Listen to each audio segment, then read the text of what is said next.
And I chose this song because of the title of Lynne's talk today, called Living in the Flow. Opening to the flow. Opening to the flow. And this is called In the Flow of Love.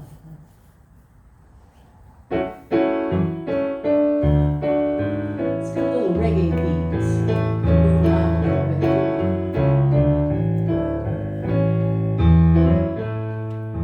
I wake up in the morning in the flow of love. Another day is dawning in the flow of love. Take a deep breath from the knowing above. Ready to begin now in the flow of love. Oh, I'm giving and receiving. I'm in the flow of love. Oh, I'm giving and receiving. I'm in the flow of love. Happiness is showing in the flow of love. Feeling my heart growing in the flow of love. Feeling peace inside, that's what I'm dreaming of. Knowing my heart's guiding in the flow of love. Oh, I'm giving and receiving. I'm in the flow of love. I'm giving and receiving. I'm giving and receiving. I'm in the flow of love.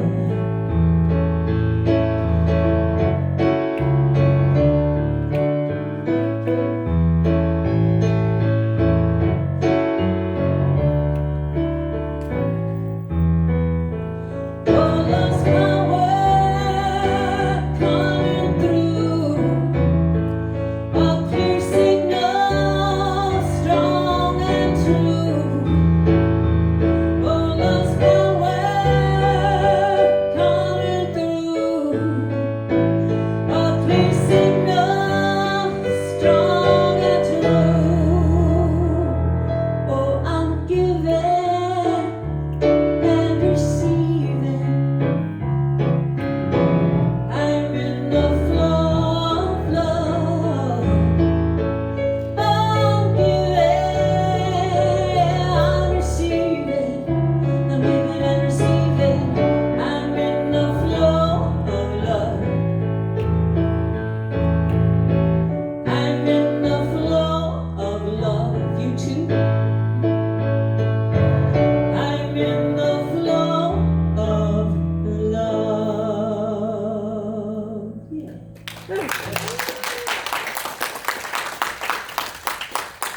Lynne Forrest.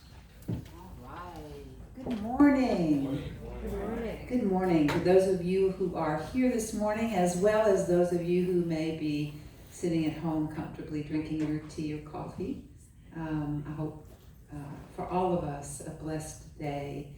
I love that song. It was like, okay, that's the definition of what it is to be in the flow, right?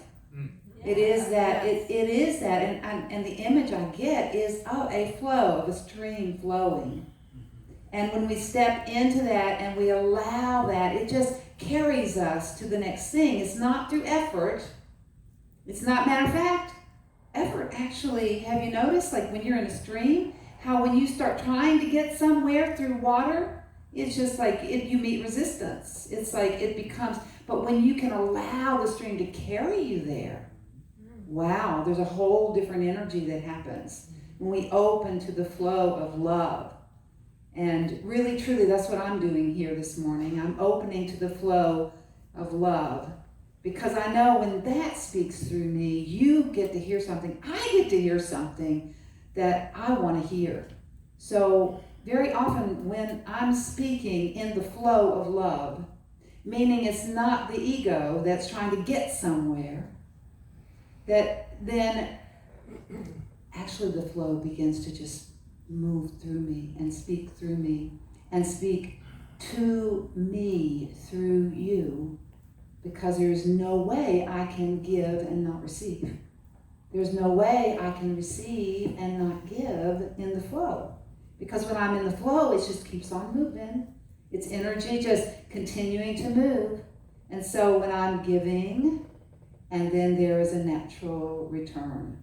And that is the secret to the law of abundance, really, is allowing ourselves to recognize that simple thing. And you know, it really is simple, but we sure do make it hard.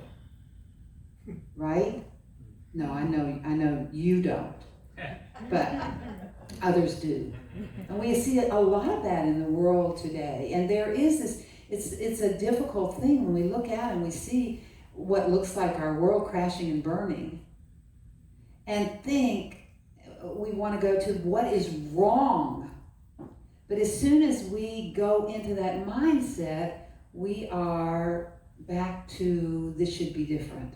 This idea that things are not the way they should be, that it's not in the flow. And even, I want to say, that even that which is falling down is, oh my gosh, dare I say it? This may sound like, like I'm a heretic or something, heretic, that, even that is part of the movement, the flow, moving us forward. You know how water, when it comes to an obstacle in the road, it comes to, in the stream, when it comes up on that, it just continues to find its way around it. It just continues to flow on through it, and it will even push the debris, the buildup. It will even push it out of the way, and it will be effortless, really, in terms of it's not something that the obstacle has to do to get out of the way. I need to get out of my way. It's more of a release and allow myself to be moved.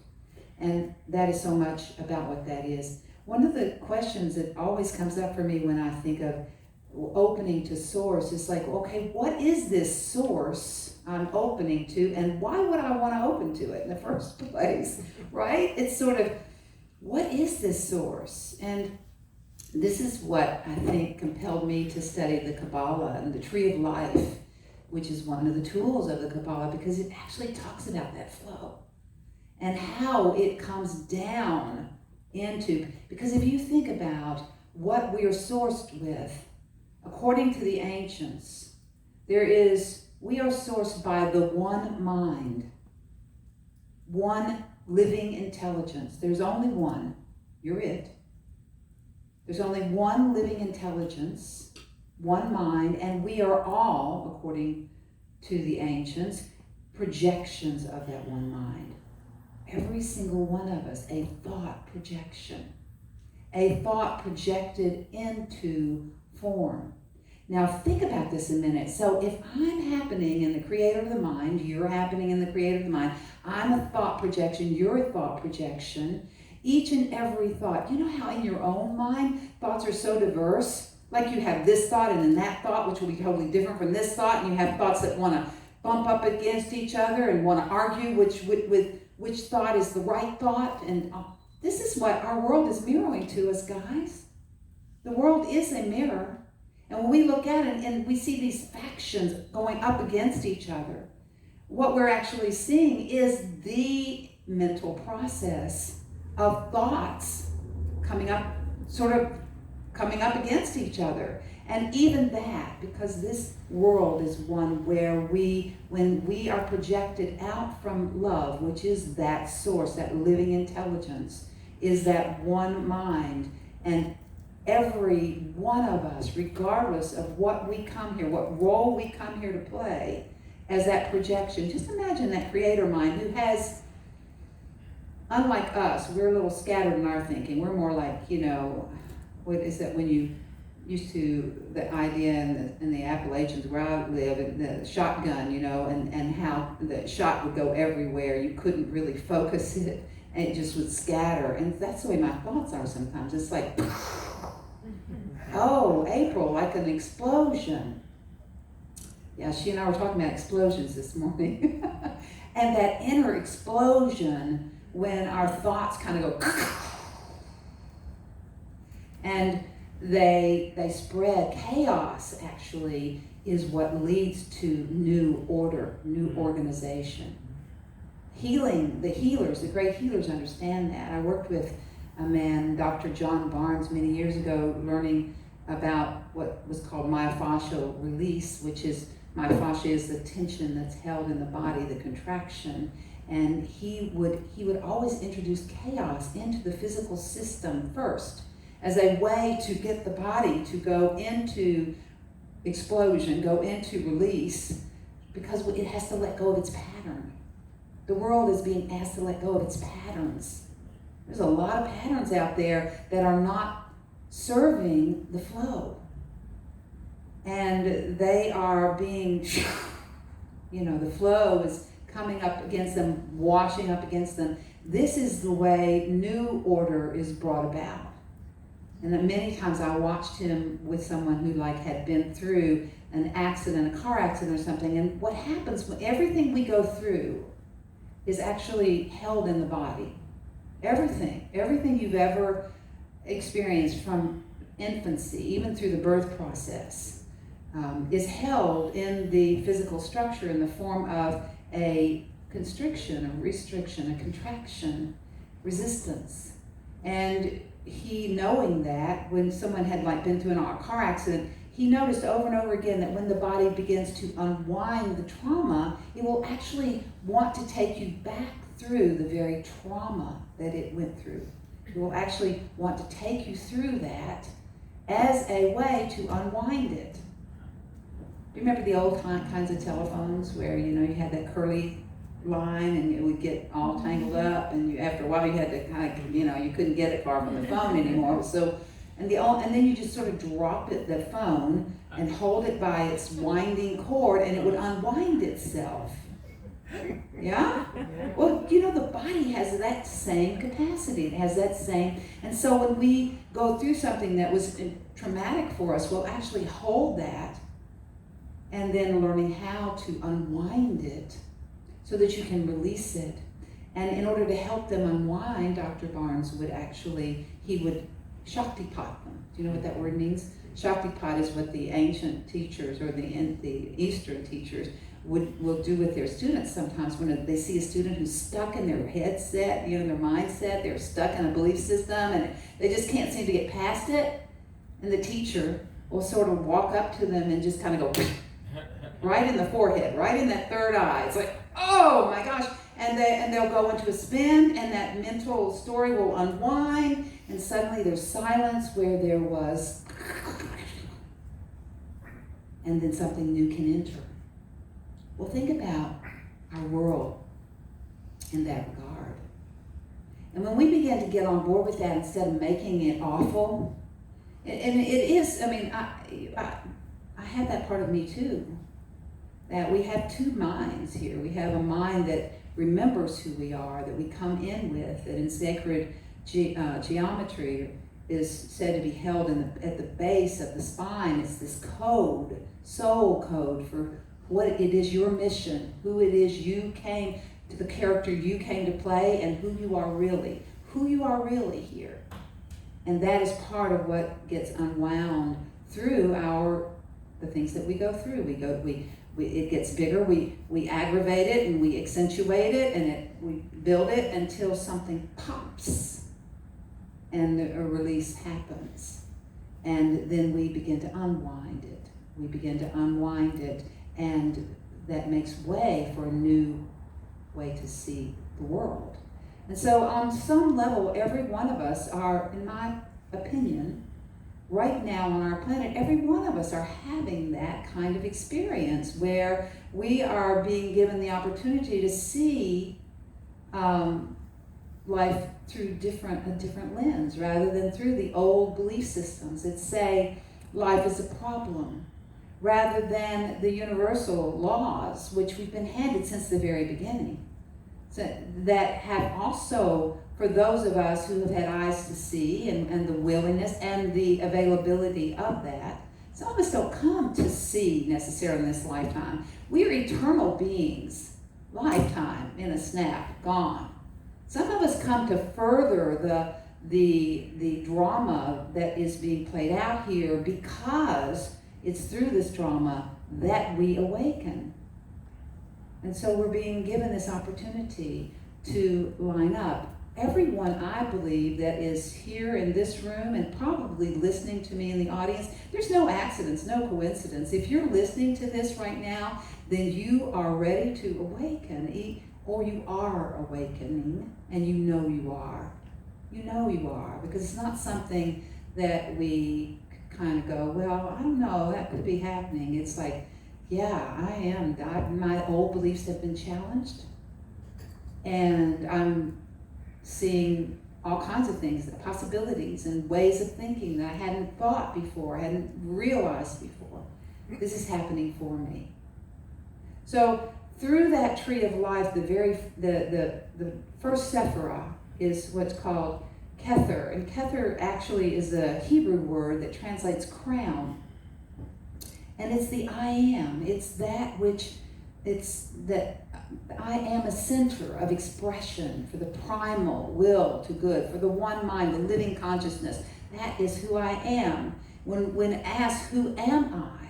When I ask, who am I? And here, I am that I am. I am an extension of that I am. That I am is flowing through me into and out to the world through my vibration. And when I'm lined up with the memory of who I am, that vibration will resonate out to you. You will receive the I am through me, and I will receive the I am through you, because I'm both receiving. I'm open to receiving and giving. The circuits are open. But when I'm in fear, what happens is contraction. And if we go on down and sort of the tree of life, it starts out with the I am. So the flow comes in through that, comes in through this recognition, this conduit of I amness, and it flows down to the fourth sephirah, which is called Hesed, which is a word that means, translates in Hebrew or from Hebrew into English as the word mercy. And Hesed is that place of expansion in our being. It's that place in us that is love, that is expansion, that is generosity, that is ever expanding. Did you know that the universe always, let me repeat this, the universe always says yes? You're going, well, it's not saying yes to me. I mean, this is not what's up. Oh yes, it is. It is saying yes to the beliefs that we're walking around in. And when I'm based in fear and beliefs that create fear, then I'm vibing fear. And what I'm telling the universe is, I want more of that. And the universe says, of course, my child. I love you. I give you whatever you ask. Because I understand I sent you here to have this experience as the opportunity to remember what you're connected with and begin to learn how, through your challenges, through the things that you'll resist the most, are actually the things that are bringing you the opportunity to finesse and refine your skill as a co-creator. But as long as we're looking at the world and saying, well, it's because of that, and it's because they do this to them, and because they're bad and they're good, we come in, of course we come in to do this, right? We come into this world of duality and polarity. We come in to experience duality and polarity because the only way we can manifest is to be that which we're a projection of, the light that we are projected from. The only way it can show up in the world is to be the shadow of that which it comes from. So there is that in us that takes on the shadow. That is who we identify with, is who I am. We get given an image, we get given a download at birth about who we are. And we're all here expressing that and believing that we're that. We're this reductive, limited being, and that creates fear. It's me against the world. The reality is, and every time I do that, every time I have a fearful thought, I go into contraction. Every time I go into contraction, I just crimp the hose of that flow coming through me. And so what I basically have is and my world will show it. Because the world, because we're vibrational, I'm only going to meet that which is a vibrational match for me. So whatever that is, whatever, and that means not my intentions, not my desires necessarily, but what it is I'm telling the universe I am. So I'm limited, I'm not worthy, I can't do it right, blah, blah, blah. Then that blocks that. But then when I begin to release the fear, I release the contraction. And how do I do that? I remember to appreciate. I learn how to walk in appreciation. I begin to look for what it is that brings me joy. I begin to every day recall what I'm connected with and affirm that.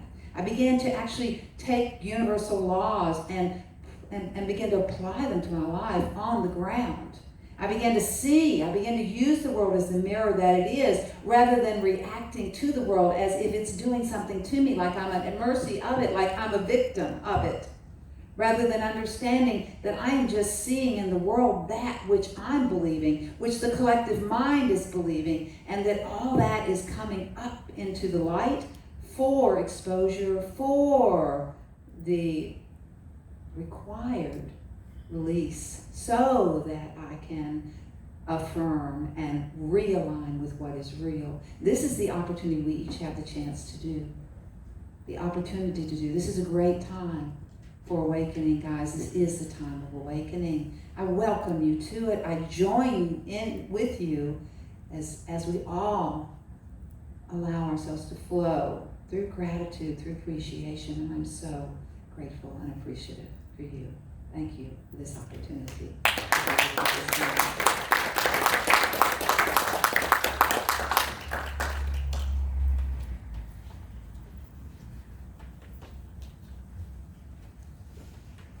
Thank you, Lynn. That was wonderful.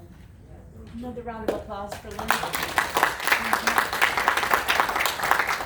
We're going to close with our song, our closing song, but I'm going to ask all of you to not sing with me. You can take the words to be your own. Oh, I need my microphone.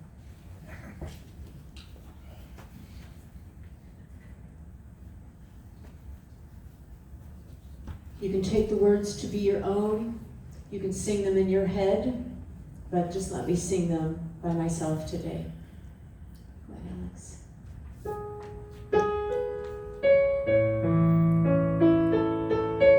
And know that you're blessed because you're in the flow.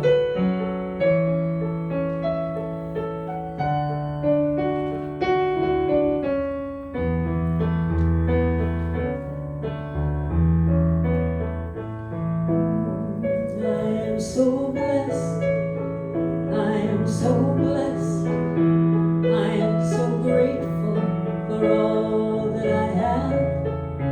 I am so blessed, I am so blessed, I am so grateful, I am so blessed, I am so blessed, I am so blessed, I am so grateful for all that I have.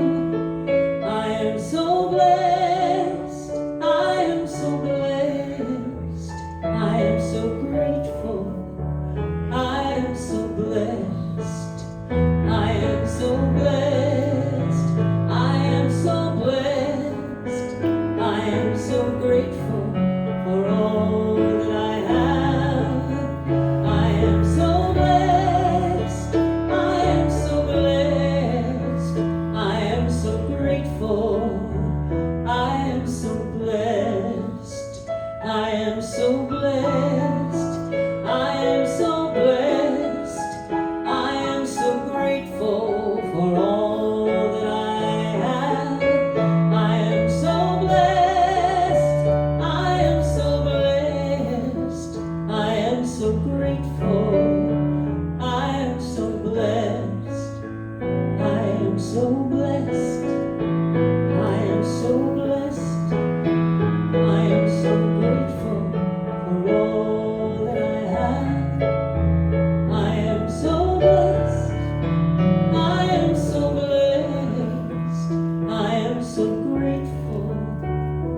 so blessed.